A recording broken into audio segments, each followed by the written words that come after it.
Hey everybody, it's Rory from ANS Gear. We're upstairs with the brand new JT Triad Loader. Here it is. Check it out. So we're going to go through the loader. We'll weigh it up. We'll give you some specs as to how many batteries it needs, how many balls it holds, the weight. Obviously, we'll put it on the scale in just a second. So right off the bat, this looks long.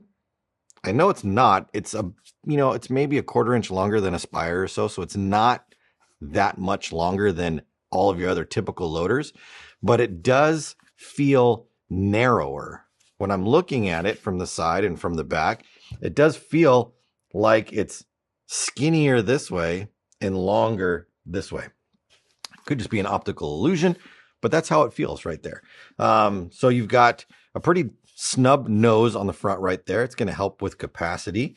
You've got a rain lid that's built in to your speed feed. So this can pop off from the bottom right here. Now this brand new one, getting that off of there can be a little tricky. Let's see if I can get it with my fingers. Might be able to get it. Trying. It's got a little clip at the bottom right there. And as you work it a little bit more, I'm sure you'll be able to pop that right out. But let me just grab just a little bit of a little pinchy plier here, and I can just squeeze that together, and then I can push it out. So the lid just pops right off. You've got two hooks at the top right here, which are going to hook in like that, and then the clip, oh, I got it backwards, hook into the top up here, and then this little clip is just going to snap in right here. And that's the part I squeezed together right there. So after you've squeezed it a couple of times, I'm sure you could just pinch it and push it right out.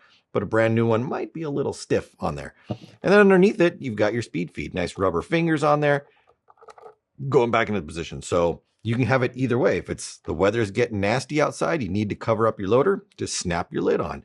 If you want your speed feed on there, take your lid off. Excuse me. Makes it super easy right there. So we'll just close that back down. Now around the front, you can see that right there. On the back side, we do have a button.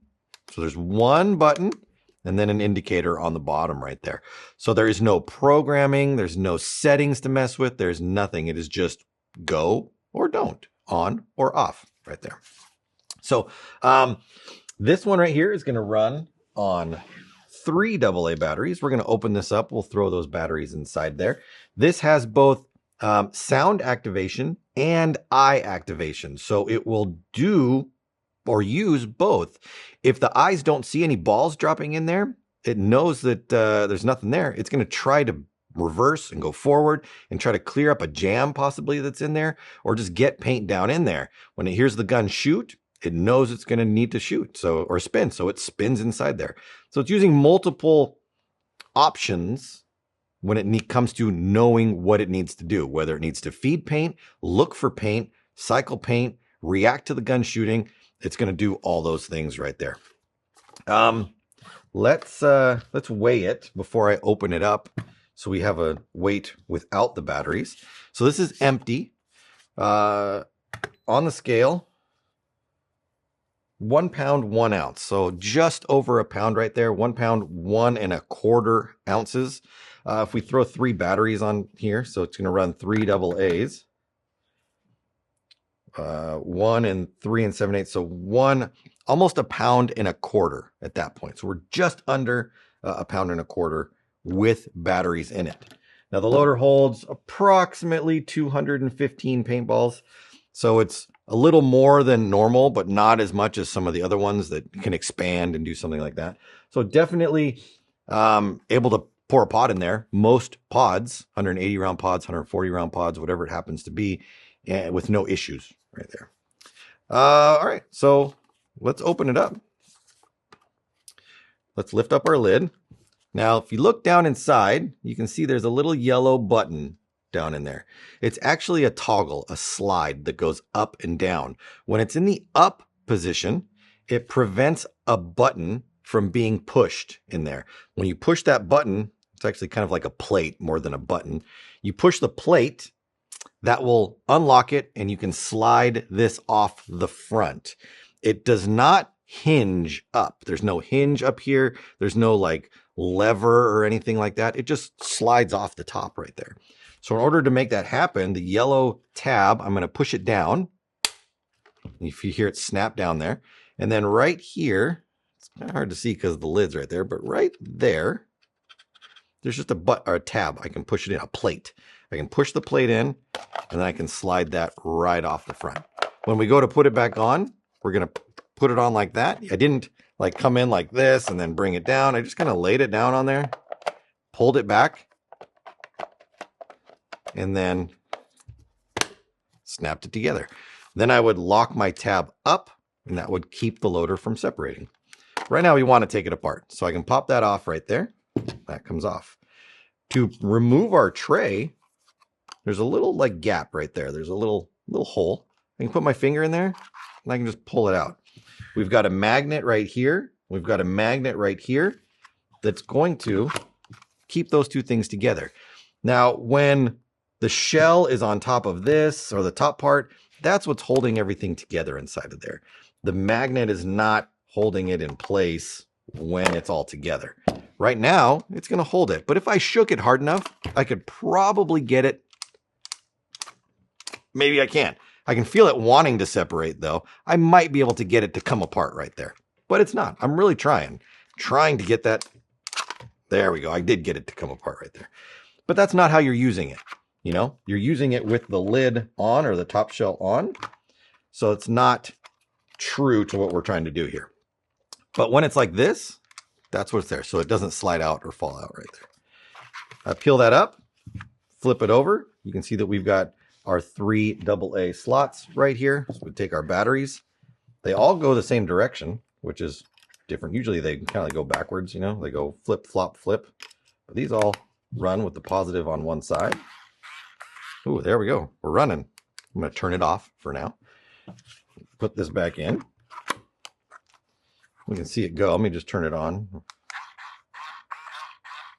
See, right now there's no paint in there, and the eye doesn't see anything. So it's turning, and searching. It's going forward, backwards, forwards, backwards. It's trying to get paint to go down in there. If I put my finger in, if I can get my finger up in there. There we go. So now the eye has seen my finger and it knows that something's there and it's not going to feed. Now, if I bring my finger out, it's going to do this. This is not trying to load continuous paint into the gun. It's trying to get paint into the gun. When it actually needs to work, it's going to work off the sound activation and then only spin forward right there. But right now, it's searching for paint. It's agitating for paint right there. The drive cone, you can just grab it and pull it right out. So it's got magnets on it to hold the drive cone in place. So if you're needing to do cleaning or anything like that, you can easily pop the drive cone right out, clean it all up, and then throw it back in.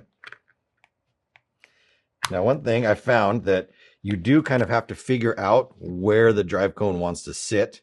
You've got some pretty big spaces right here, and you've got the magnets that are on here. So when you put this in, you kind of want to try to make sure that your magnets that are in the bottom are going in this section right here. If you have it the other way, it's not going to want to sit down in there. Something to think about when you're putting it together.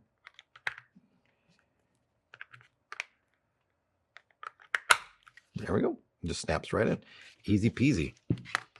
All right, let's put this back in here. Drop that down. Take that, slide that on, lock it down, tab up, cannot remove. So very, very simple to take care of this loader. Very simple to take it apart. Very simple to clean. No programming. There's nothing to mess around with. It works, or it's either on or off. Works and doesn't. So let's throw some paint in it and load some paint. There it is. We got our tray. Got some paintballs.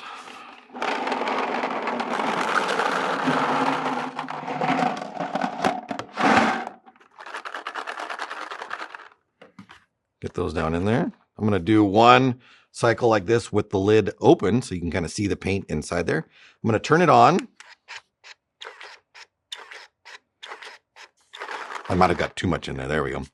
So I'm holding it on the bottom, and I want to show you if I don't tap on it, or I don't give it a signal like a sound signal. Let's see how it loads. Because right now it's just searching for paint right there. It's not really going off the sound activation, but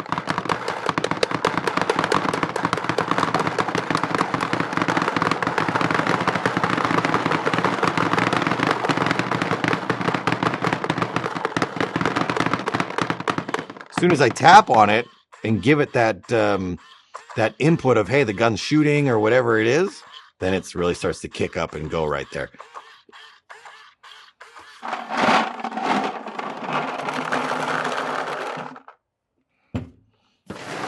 One more through here. We'll close the lid and then we'll tap the whole time.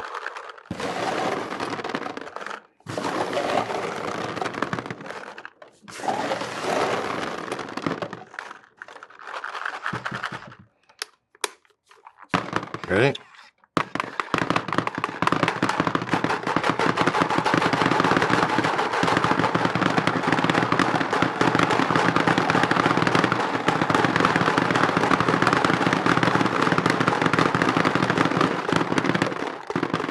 It's really spitting them out of there. So they say this loader will easily go over 15 BPS, which is what you're kind of looking for. If you want to get a continuous 10.2 or 10.5 BPS when you're out there playing in tournaments, you want something that's at least going to eclipse that and go maybe a little bit faster. So you don't have any gaps or any misses in your string while you're trying to fire at that sustained 10.2, 10.5. So we'll take this outside. We'll do some definite shooting with it and see how it shoots with some ramping setups on there.